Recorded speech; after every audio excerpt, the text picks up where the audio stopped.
When your wife says, "I need space," most men beg her to stay. I made a different choice. After discovering her secret hotel receipts and midnight calls to her college ex, I gave Olivia exactly what she wanted, but on my terms. While she was finding herself in another man's bed, I transformed into someone she wouldn't recognize. Now she's back, tears in her eyes, calling our separation a terrible mistake. Too bad the man she left doesn't exist anymore, and the man I've become isn't interested in second chances. This is how I turned my wife's betrayal into the best decision she ever made for me. My name is Michael Bennett. I'm 53 years old, and until recently, I thought I had it all figured out. 15 years of marriage to Olivia. Not perfect, sure, but solid. At least that's what I told myself. We had our routine, our comfortable life in suburban Massachusetts, weekend barbecues with neighbors, and holiday cards that made everyone on Facebook jealous. I put in my hours at the office, climbing the ladder steadily, while Olivia built her own career. We'd come home, share a bottle of wine, and talk about our days. Sometimes I catch her looking at me across the dinner table with what I thought was appreciation. Now I wonder if it was just habit. Our anniversary dinner last April should have been the first warning sign. I went all out. Reservations at Costello's where we had our first date, arranged for the same corner table, even tracked down that wine she loved from our honeymoon. When I raised my glass for a toast, she smiled, but her eyes were somewhere else entirely. To 15 more years, I said. She clinked her glass against mine. 15 years. Hard to believe, isn't it? There was something in her tone I couldn't place. Not nostalgia, not warmth. Something closer to surprise. Like she couldn't quite believe she'd stayed this long. On the drive home, she was quiet, staring out the window while I chatted about plans for the summer, about maybe finally taking that trip to Italy we'd been talking about for years. "Do you ever wonder what would have happened if we'd made different choices?" she asked suddenly, still looking out the window. "What do you mean?" "Nothing. Just thinking out loud." When we got home, she kissed me lightly and went straight to bed, claiming a headache. I stayed up, nursing a bourbon, telling myself everything was fine. The next day, she was back to normal, rushing to get ready for work, stealing my coffee, complaining about her busy schedule. I convinced myself I'd imagined the whole thing. But deep down, something had shifted. I just wasn't ready to see it yet.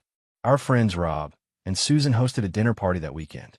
I was in the kitchen helping Rob with drinks when I overheard Susan ask Olivia, "So, how are things really going with you two?"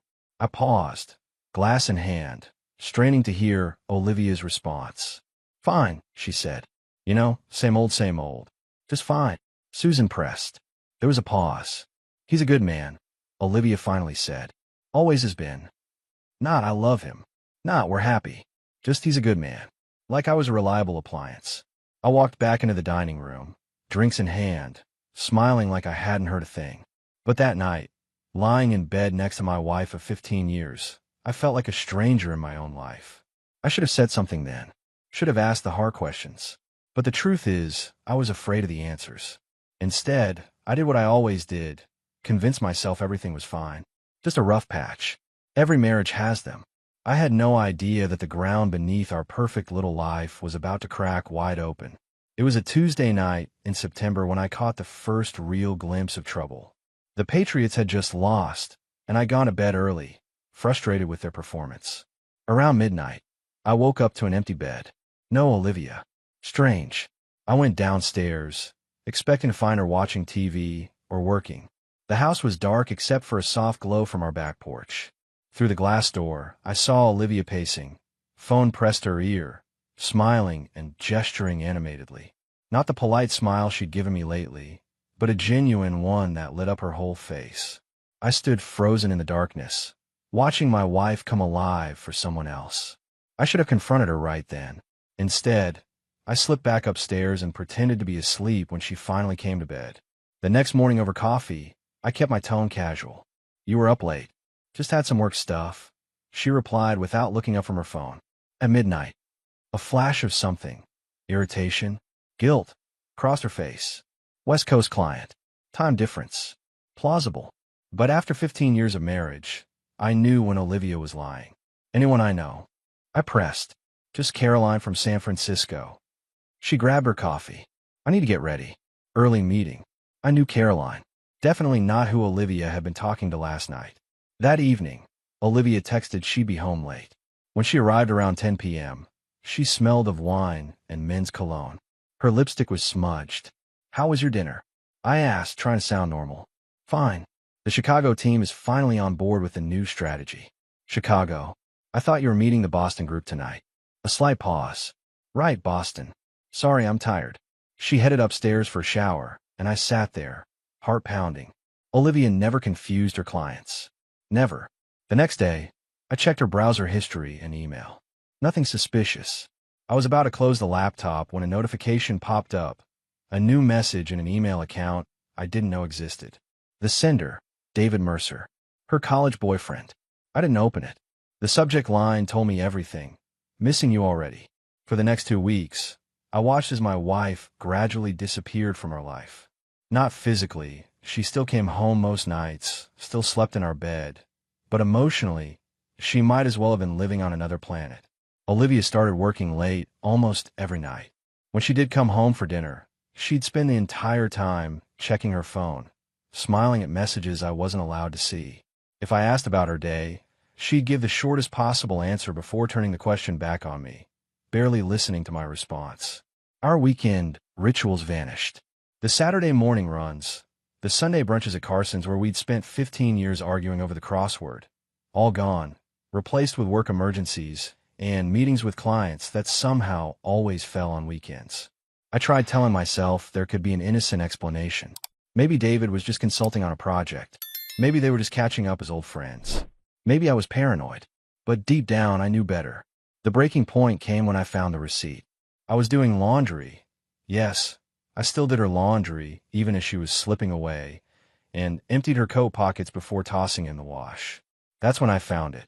A receipt from the Harbor View Hotel on the Cape, dated the previous Wednesday. A Wednesday when she told me she was at a conference in New York. I stared at that piece of paper for a long time. The Harbor View was where we'd spent our 5th anniversary. It was her special place. And now she'd taken someone else there. That night when she came home, I kept the receipt in my pocket like a loaded gun. "How was your day?" she asked, kicking off her heels in the hallway. "Interesting," I replied. "I found something while doing laundry." Her expression didn't change, but her eyes, those eyes I'd loved for so long, flickered with something between fear and defiance. "Oh," she said, keeping her voice casual. I could have confronted her then, could have pulled out the receipt and demanded answers. But something stopped me. Maybe pride. Maybe fear of what would happen once those words were said out loud. Or maybe I just needed more evidence before blowing up 15 years of marriage. "Just an old photo of us," I lied. "From that weekend in Vermont." Made me think about how long it's been since we took a trip together. Relief washed over her face. "We've both been so busy," she said, and kissed my cheek before heading upstairs. That night, I lay awake watching her sleep, wondering how we'd gotten here, wondering if there was anything left worth fighting for. The next morning, I did something I never thought I'd do. I followed her. I told my office I'd be working remotely, then parked a block from our house and waited. At 8:15, Olivia left for work wearing an outfit I'd never seen before, a fitted blue dress that definitely wasn't standard office attire. She looked beautiful. She looked like a woman going to meet a lover. I kept a safe distance behind her car, heart pounding so hard I could barely focus on the road. She didn't drive toward her office. Instead, she headed for the highway, then took the exit for Logan Airport. My stomach dropped. She hadn't mentioned any business trips, hadn't packed a bag that morning. I followed her to the short-term parking garage, watched from a distance as she checked her makeup in the rearview mirror, then headed to the Delta terminal with only her purse and a small carry-on I hadn't seen her pack. And that's when I saw him, tall, still handsome after all these years, waiting just outside the doors. David Mercer. The moment Olivia spotted him, her whole face transformed. She practically ran to him, throwing herself into his arms like a scene from a movie. I sat in my car, numb, as they disappeared into the terminal together. My wife was leaving, maybe just for the weekend, maybe forever, and I hadn't seen it coming. I didn't confront Olivia about her weekend getaway. She texted some story about an emergency client meeting in Chicago, and I pretended to believe it. What was the point? I needed time to think. For a week, we performed a sad dance around each other. She pretended everything was fine. I pretended I didn't know she was lying. We ate dinner together, discussing trivial topics. We slept in the same bed, careful not to touch. Like actors who'd forgotten why we were on stage, but continued reciting our lines. Then came that Tuesday night. I remember every detail. The chicken casserole she barely touched, the red wine she kept refilling, the way she wouldn't meet my eyes. "Michael," she finally said, setting down her fork, "we need to talk." Those 4 words, the death knell of relationships everywhere. "I've been doing a lot of thinking lately," she continued, twisting her wedding ring. "I feel like I've lost myself in this marriage. In being Mrs. Bennet, I've forgotten who Olivia is." I remained silent, waiting for the blow I knew was coming. "I think." She took a deep breath. "I need space. To figure things out. To find myself again." There it was. If you'd asked me a month earlier how I'd react, I'd have said I'd fight for her. I'd remind her of our history, our love. I'd promise to change, to be better. But sitting there, looking at this woman who'd been secretly meeting her ex-boyfriend, who'd lied repeatedly, I felt something unexpected. Not rage, not heartbreak, just calm, clear certainty. "Space," I repeated, my voice steady. "What exactly does that mean?" She seemed taken aback by my composure. She'd expected tears, pleas, anger, anything but this quiet inquiry. "Well, I thought maybe I could stay at Rachel's for a while." "And how long is a while?" I asked, sipping my wine. "Until I figure things out." "Figure what out exactly?" "What I want. If this is still working for me." The casual cruelty stunned me. 15 years reduced to whether it was working for her. "I see." I nodded slowly. "And does David factor into this soul-searching?" Her face paled. "What?" "David Mercer. Your college boyfriend. The one you met at the airport last weekend. You followed me. You lied to me. Did you really think I wouldn't notice?" After Olivia moved to Rachel's, I didn't waste time wallowing in self-pity. Instead, I channeled my energy into finding out exactly what I was dealing with. Knowledge is power, as they say. First, I checked her phone records. Olivia and David had been in constant contact for months. Calls at odd hours, some lasting well over an hour. The first call dated back to February, right after she attended that alumni event I'd been too busy to join. 7 months of deception, while I remained clueless. Next, I reviewed our credit card statements. The Harbor View Hotel wasn't their only rendezvous. There were restaurant charges in Boston on nights she claimed to be working late. A weekend spa retreat when she was supposedly at a conference. Even a jewelry purchase from a high-end boutique that I'd never seen her wear. Was it a gift for herself?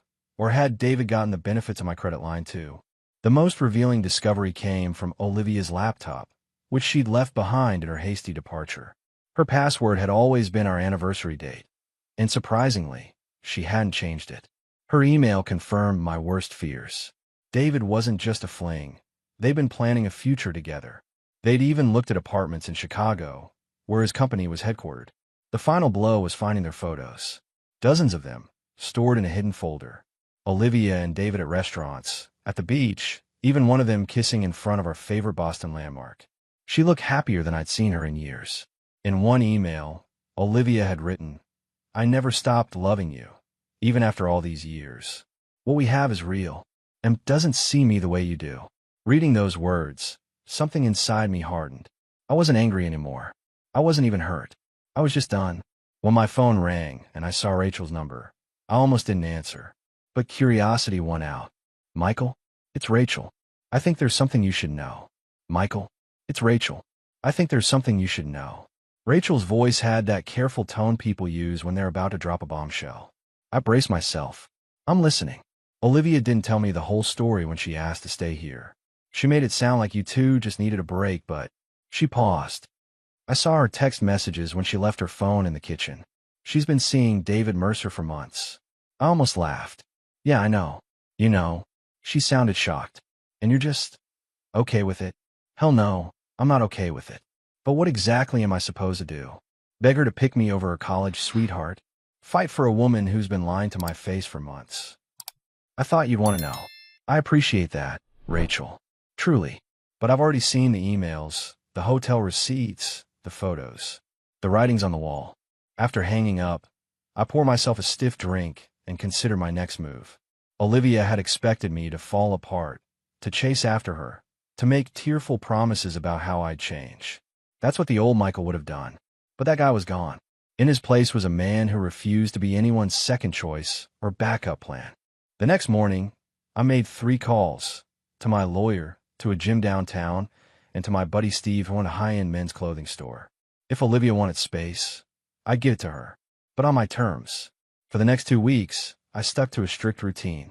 Up at 5 a.m. for a run, at the gym by 6, in the office by 8, home by 6 p.m. to cook myself a decent meal, no more takeout. Then reading or catching a game with friends instead of waiting around for Olivia to grace me with her presence.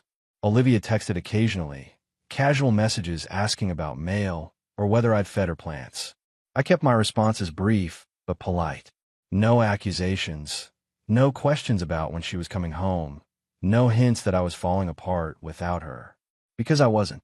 The old Michael would have checked her location on our shared app 20 times a day. Would have driven past Rachel's apartment, hoping to catch a glimpse of her. Would have scrolled through her social media, looking for clues. The new Michael deleted the tracking app, unfollowed her on social media, and focused on getting his life back on track. Steve hooked me up with a whole new wardrobe, tailored suits, casual wear that actually fit, shoes that didn't look like they belonged to a college kid. My colleagues noticed the change immediately. Someone's up their game, Sarah from accounting commented when I walked into a meeting. Hot day tonight. I just smiled. Just felt like a change. The gym was paying off too. 15 years of desk work and comfort eating had taken their toll. But 2 weeks of consistent workouts had me feeling stronger already. My trainer, Jake, didn't let me slack off. Marriage problems? He'd asked on day 1, with the bluntness of someone who'd seen it all. Channel that energy, man. Nothing sweeter than the holy shit look when your ex sees you've leveled up. He was right. Every rep, every mile, every healthy meal was an investment in my future, a future that looked increasingly like it wouldn't include Olivia. 3 weeks after she left, I ran into her friend Diane at the grocery store. Her eyes widened when she saw me. Michael, wow, you look different. Good different. I smiled. Thanks. Just making some changes. I heard about you and Olivia taking a break. How are you holding up? Better than expected, actually. Sometimes a little space is exactly what you need to see things clearly. She studied me curiously. I'll bet Olivia would be surprised to see you like this. Probably, I agreed. But I'm not doing it for her. The truth was, I wasn't falling apart because I'd realized something important. A woman who could throw away 15 years of marriage for a college boyfriend wasn't worth fighting for. In giving me space, Olivia had unintentionally given me clarity. 6 weeks after Olivia asked for space, I hardly recognized the man in the mirror. The daily runs and gym sessions had melted away 15 years of complacency. My new clothes actually fit instead of straining against my midsection. Even my posture had changed. I stood straighter, walked with more confidence. But the physical transformation was just the tip of the iceberg. The real change was happening inside. I started reconnecting with old friends I'd lost touch with during my marriage. Began saying yes to invitations I would have declined before.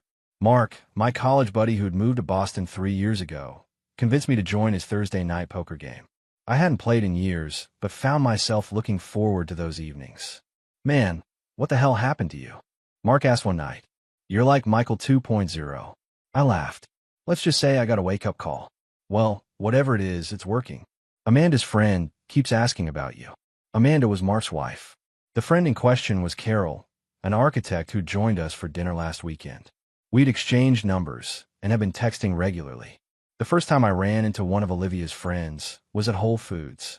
I was examining avocados when I heard a familiar voice. Michael. I turned to find Laura, Olivia's colleague, staring at me like I'd grown a second head. Hey, Laura. How's it going?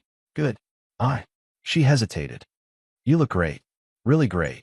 We chatted for a few minutes. I could see the wheels turning in her head. This was not the broken man she expected to find. I knew what would happen next. Laura would immediately tell Olivia. Sure enough, my phone buzzed with a text later that evening. I heard you ran into Laura today. Yes, at Whole Foods, I replied. How are you doing? After weeks of nothing but logistical texts, this was her first personal inquiry. I'm doing well. Actually. You? Fine. Busy with work. 2 days later, Olivia texted again. There's a document I need from the filing cabinet. Would it be okay if I stop by to pick it up tomorrow? Sure. I'll be out from 7 to 9 p.m. The cabinet's unlocked. Actually, I can come by around 8. Maybe we could talk. There was the first move in the dance I've been expecting. She wanted to see the new Michael for herself. Sorry, I have plans. Another time. I kept it brief. The truth was, I did have plans. Dinner with Carol. Nothing serious. Just two adults enjoying each other's company. Her response came quickly. Of course. No problem. But I could picture her expression as she typed those words. The surprise. The confusion. Maybe even a twinge of jealousy. Because while Olivia had been finding herself with David, I've been finding a stronger, more confident version of Michael Bennett. A man who wasn't waiting around to be chosen. The dinner with Carol wasn't a date. Not officially, but it sure felt like one. We met at Carbone's, a small Italian place downtown that I'd never visited with Olivia. Neutral territory. So, Carol said as we settled in with glasses of wine, Mark tells me you're going through some changes. I laughed. That's one way to put it. Divorce. She was direct. I'll give her that. Separation. She needed space. I made air quotes around the word. Carol nodded knowingly. Ah, the space speech. Got that one myself 2 years ago. Turned out space was code for, I've been sleeping with my personal trainer. Ouch. Ancient history. She shrugged. Best thing that ever happened to me, actually. Forced me to figure out who I was without him. We clinked glasses to that. The conversation flowed easily after that. Work, movies, books. Nothing deep. Nothing serious. Just two adults enjoying good food and company. It felt normal in a way nothing had since Olivia left. 2 days later, Olivia showed up at the house unannounced. I was just back from a run, still in my workout clothes, when the doorbell rang. She looked startled when I opened the door, eyes taking in my new physique. Michael, hi. I hope it's okay that I stopped by. What's up? I stepped aside to let her in, keeping my tone casual.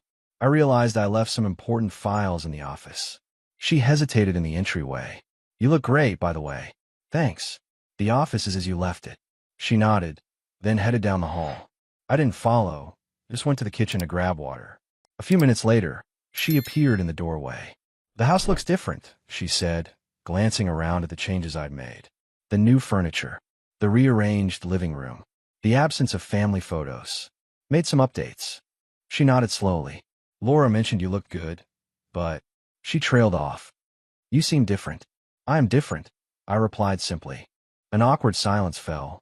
This was typically where I'd jump in, fill the void, ask about her day, anything to make things comfortable.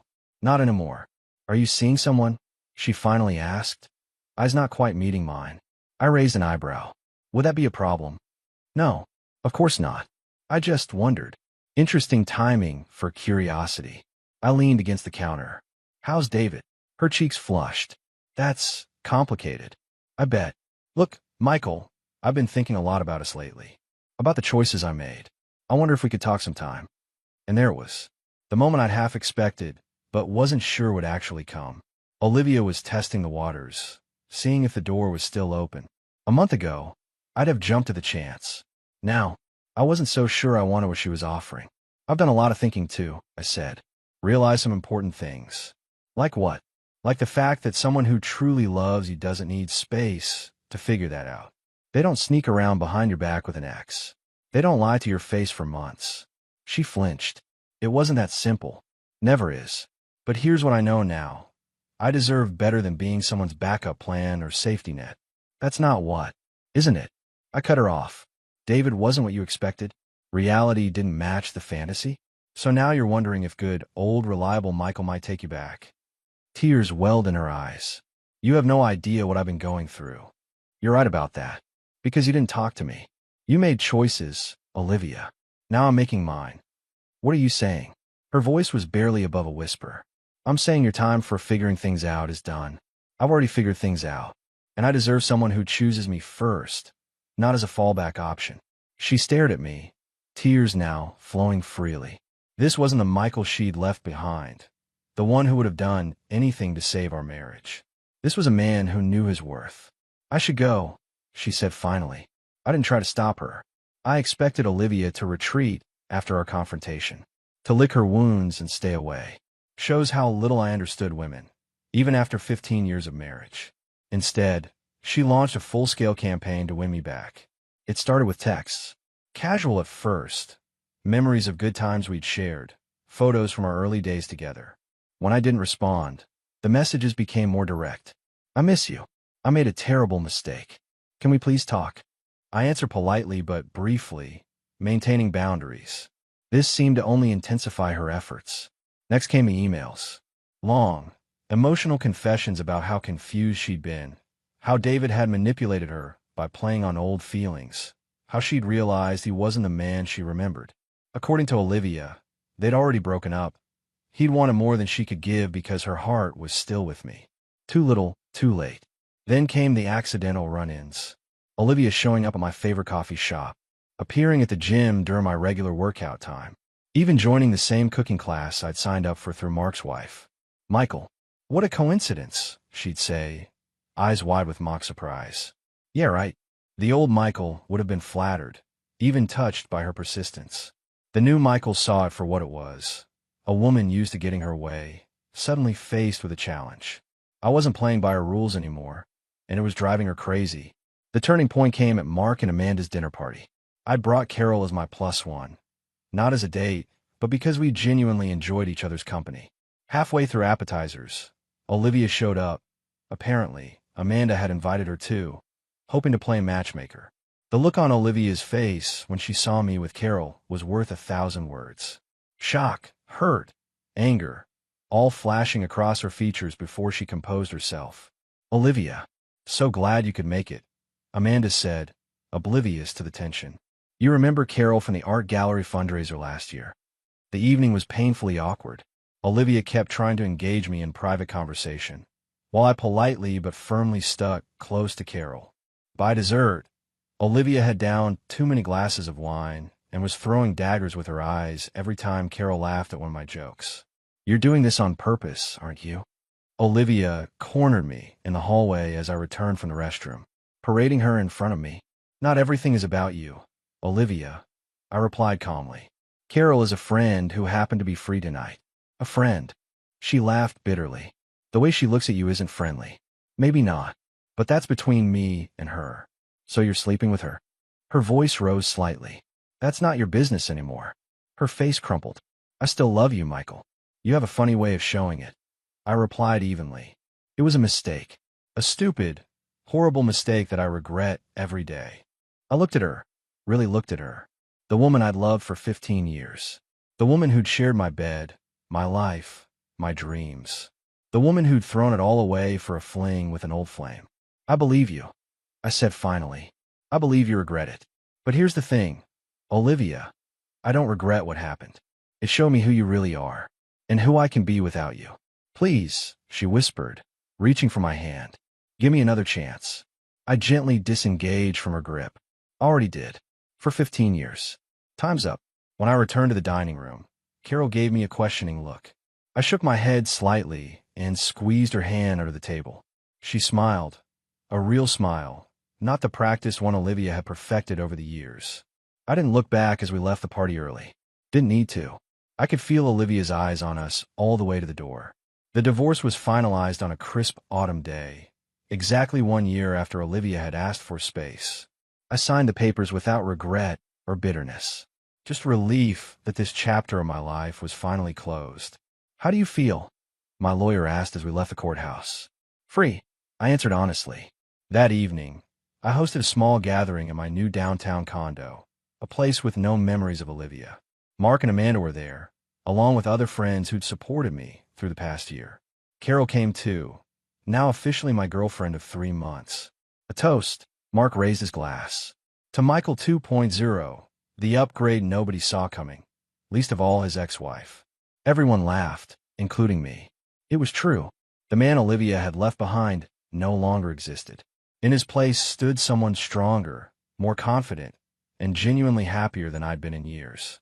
Through mutual friends, I'd heard Olivia had moved back to Chicago. Last I heard, she and David had broken up for good. Something about him not being ready for commitment. Ironic, considering what she'd thrown away for him. Rachel sent me a text that night. Olivia called again. Told her you were celebrating your divorce with friends. She cried. Thought you should know. I didn't respond. Didn't need to. Olivia's regrets were no longer my concern. Later, as the party wound down and I sat with Carol on my balcony overlooking the city lights, she asked, "Do you ever regret it?" Not trying to save your marriage. I consider the question carefully. No. What I regret is not valuing myself enough from the beginning. I spent years being the person Olivia needed me to be, instead of becoming the man I actually wanted to be. And who is that man? Carol squeezed my hand. Still figuring that out. I smiled. But I like who I'm discovering. The next morning, I picked up my wedding ring from where it had sat in my dresser drawer since the separation. I kept it, not out of sentimentality, but because I hadn't decided what to do with it. Now I knew. I drove to the park where Olivia and I had first met 20 years ago, found a quiet spot by the lake, and threw the ring as far as I could. Watched it arc through the air and disappear beneath the surface with barely a ripple. Some men might call what happened to me a tragedy. A 15-year marriage ending because a woman needed space. But I see it differently. Olivia didn't destroy our marriage when she asked for space.